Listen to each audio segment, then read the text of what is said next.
27 मंगलवार को व्यापारी कल्याण बोर्ड के उपाध्यक्ष मनीष गुप्ता अयोध्या पहुंचे। अयोध्या पहुंचने के बाद उन्होंने प्रसिद्ध पीठ हनुमानगढ़ी का दर्शन किया और फिर मीडिया से मुखातिब हुए। मीडिया से बात करते हुए उन्होंने अयोध्या में आर्थिक जोन विकसित हो जाने पर अयोध्या के आर्थिक रूप से मजबूत होने की बात कही है।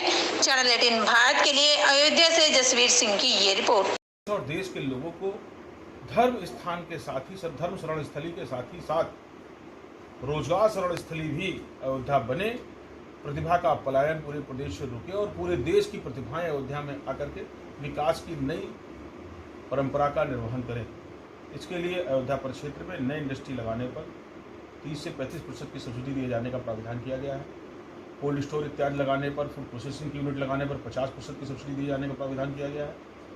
साथ ही साथ बड़ी क्लस्टर यूनिट लगाने पर जो अंतर्राष्ट्रीय स्तर से प्रतिस्पर्धा करके लगाई जाती है। चाइना में बनने वाले उत्पाद जर्मनी और जापान, कोरिया जैसे देशों से जो आयात किए जाते हैं, उन उत्पादों की अगर कोई फैक्ट्री लगाता है तो राज्य सरकार 70% की सब्सिडी उसको यहाँ पर देगी। प्रदेश के व्यापारियों, उद्यमियों और नौजवानों को सुरक्षा की भावना रहे, इसके लिए प्रत्येक जिले में एक नोडल एसपी और एक नोडल एडीएम की तैनाती इसीलिए की गई है कि ताकि इससे संबंधित समस्त विषयों का निस्तारण समय पर किया जा सके।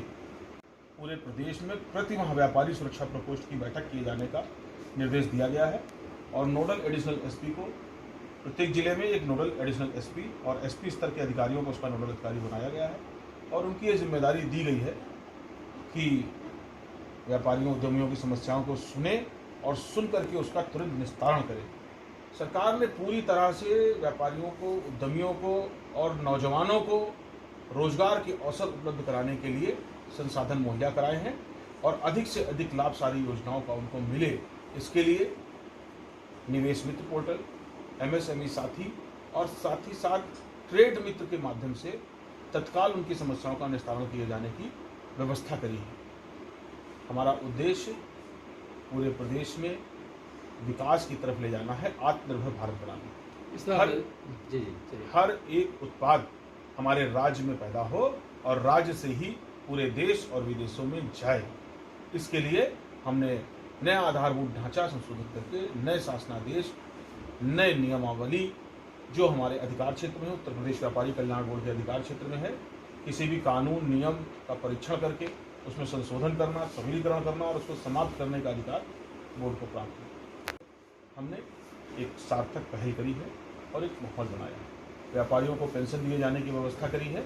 इसी के साथ ही साथ अगर किसी मजदूर को मंडी परिक्षेत्र में काम करते हुए पल्लेदार को अगर दुर्घटना हो जाती है तो उसके इलाज के लिए 5,000 से 50,000 रुपये तक दिए जाने की व्यवस्था करी है। यदि दुर्घटना में किसी मजदूर की, लेबर की मृत्यु हो जाती है, ईश्वर न करे, तो उसके परिवार को सहयोग के रूप में 2 लाख रुपये की सहायता, उसके अंत्येष्टि कर्म में खर्च होने वाला 13वीं तक के लिए 25 से 35,000 रुपये की सहायता दिए जाने का प्रावधान किया है उसके परिवार को और बच्चों की शिक्षा का खर्च भी राज्य सरकार उठाएगी। ये व्यवस्था हमने दी है।